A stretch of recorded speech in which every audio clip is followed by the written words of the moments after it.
What's up everybody? This is our day 1 of our Boss Ironman 2024 preparation. We're currently here at Caloocan. Mamimili tayo dito sa SEC Moto Supply ng mga riding gears natin for safety. Gusto ko sana ipakita sa inyo yung mga magagastos natin for the gears and to all the preparation that we need para maka-join dito sa Ironman. Just in case na next year nagpaplano rin kayo sumali para meron na rin kayong idea. Samahan nyo kami.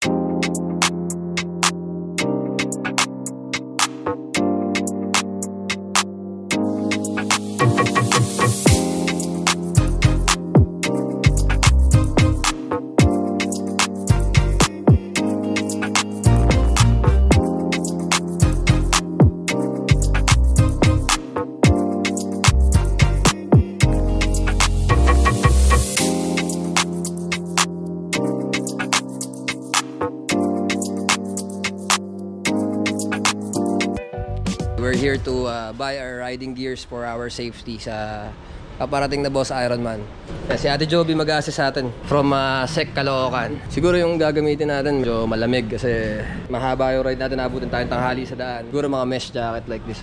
Yan yung mesh. Daming option. May mga pang streets. Meron din sila mga pang adventure bikes. Parang pwede na sa akin to.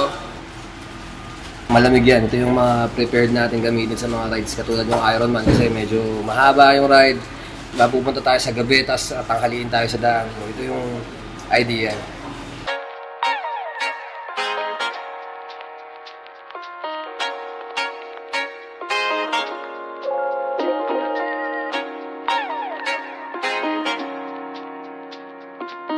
This is 4,400 pesos para dito sa padded riding jacket natin na mesh. Namimili kami ng mga riding boots ngayon. Elevate boots. Yan. Nagre-range yung mga price nila from 12,500 to 19,900. So, di siya ganun kamahal pero high quality boots from Elevate. Yan, maganda yan Saka maganda yung ilalim mo. May grip.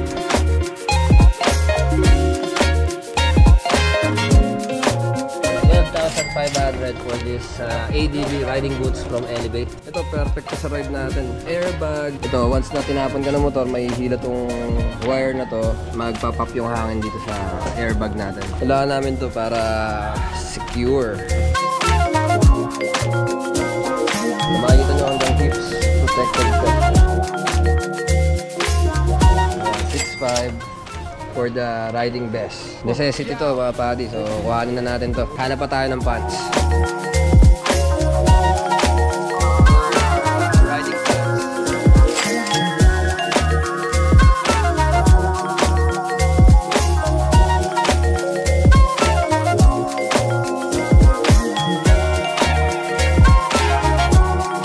Sa SEC RST, SEC Moto Supply Gloves, and SPRS. Ito napili ni Yogi. SEC. Malamig. At ang pinaka-importante sa lahat, nakakagamit ka ng cellphone kahit suot mo siya. Ayan, makapasin nyo, itong pointing finger nyo lang merong leather na ganyan. 1,200 for the gloves. Yan na yung total natin ngayon. Riding pants, jacket, gloves, airbag vest. O, helmet na lang kulang natin. Kompleto na tayo para sa mga riding gears. Let's go. Marami rin tayong option para sa mga helmet. We have our Aero helmet. Kine-carry din SEC yan. K-Bird. And they have their own helmet. SEC helmets. They have Axis. They have Jazz One. So siguro kailangan natin dito sa Ironman is modular helmet para just in case na mahaba na yung biyahe, pwede ka magpahinga, itataas mo lang. Hanap tayo ng modular helmet. Iba-ibang pattern ng carbon. Ganito yung hinahanap natin. Sukat natin.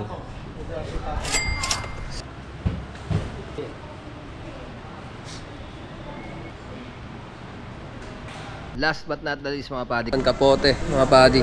Kailangan dyan sa biyahe. Siyempre pag inabutan tayo ng ulan, alam nyo na silbi nyan. Yan, iba-ibang option. Marami tayong kapote dito. Merong 1,300. Merong 600. So iba-iba, ang dami nilang option ng kapote. Pero safe na ako kahit ano lang dito. Kahit itong simple lang na to. Pang-uulan lang naman natin eh. So, 600 pesos may kapote ka na. from SEC. Kailangan din natin bilan ng gear yung motor natin. Kailangan natin ng top box para sa ating mga ADB na mga motor kasi magdadala tayo maraming gamit. Walang compartment yung mga motor natin. So, necessity to. Marami tayong option ng mga boxes. Pero ang nakita namin ni Yogi na pinaka-simple at yung tamang sukat sa kanya is itong Kryptonite. 5 liters na box, 4,900 pesos. Yun. Ito, kasama to, ginagamit to para makabit tong box. Mounting nito para makabit mo to sa motor. Kung mapapansin nyo, itong box na to, kaya ako siya napili kasi meron siya mga inner paddings. Yung mga inner padding na to, made out of leather. Makaka-protect siya doon sa mga gamit na ilalagay mo sa kanya. So, meron tayong attachment sa kanya na nabibili din dito sa SEC. Yan. SEC. Ito yung waterproof bag nila na sukat dito sa 45 liters na top box. Like that. Pinakakailangan natin. Ilaw. Kailangan natin to. Ito pala, isa sa necessity ng Ironman mga buddy. Kung sasali kayo ng Ironman, hindi nyo pwedeng kalimutan to kasi kalahati ng ride nyo magaganap during night time for visibility. 9,000 pesos. Ito yung pinaka-quality na ilaw na makukuha mo dito. Papakita lang namin sa inyo to dun sa pagkakabit namin. Papakita ko sa inyo yung tsura ng ilaw, yung performance. Iuwi na namin itong mga pinamili natin. Ito yung mga total ng mga pinamili natin mga buddy. So yan yung nagastos namin para sa lahat ng mga riding gears na susuotin natin para sa Boss Ironman. Yes, we are ready. Kailangan na lang natin gawin ngayon is prepare yung mga bikes kasi we have 10 days bago kami pumunta ng Mindanao. At 5 days earlier before the event, nasa Mindanao na kami. Ito na yung mga pinamili natin. I think we're all set. Pauwi na rin tayo. At ikakabit na lang natin yung mga kailangan natin ikabit sa mga motor. Top box, yung mga ilaw, auxiliary light. Uwi na natin itong mga to. So, pupunta na tayo kila Yogi, the mechanics.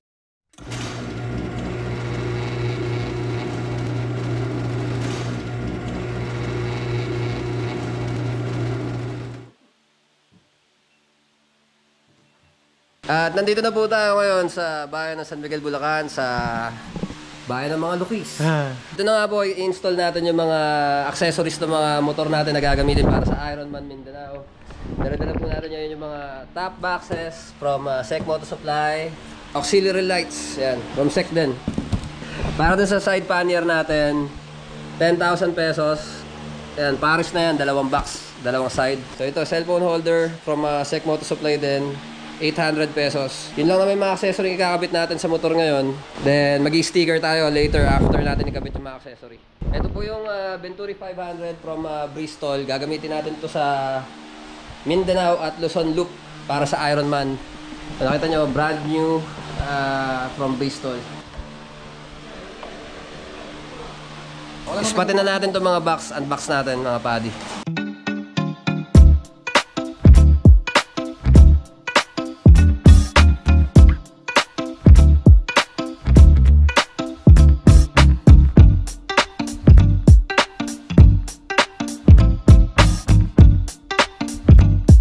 Bagay na bagay dito sa color black na Venturi natin mga buddy.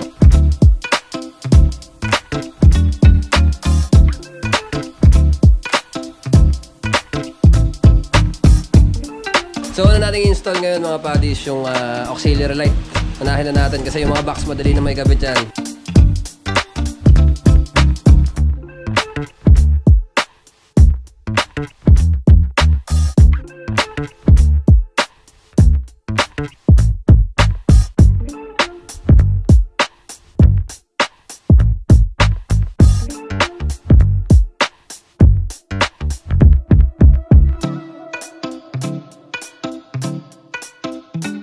Kakabit naman natin yun yung top box sa yung mga side panniers natin.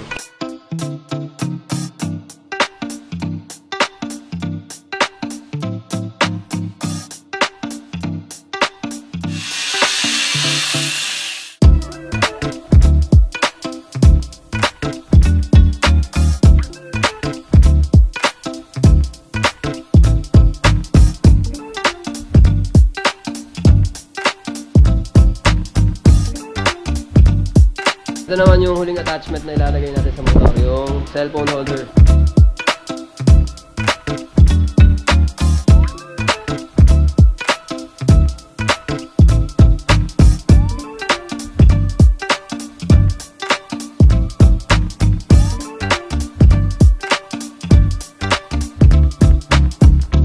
tingnan na natin ilaw na kinabit mo, Noy. Yan, on natin. Ito yung kinabit nating ilaw.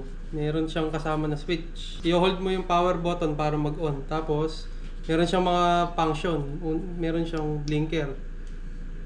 3 blink pattern sa blinker.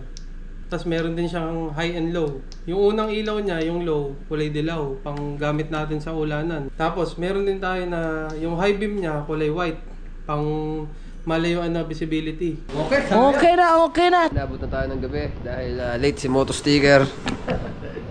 Ito talaga yung final na attachment na ilalagay natin sa motor, yung sticker. Branding niya yung SEC Adventure Rally Team. Yan yung kasi yung pangalan ng team natin ngayon for this upcoming Boss Ironman.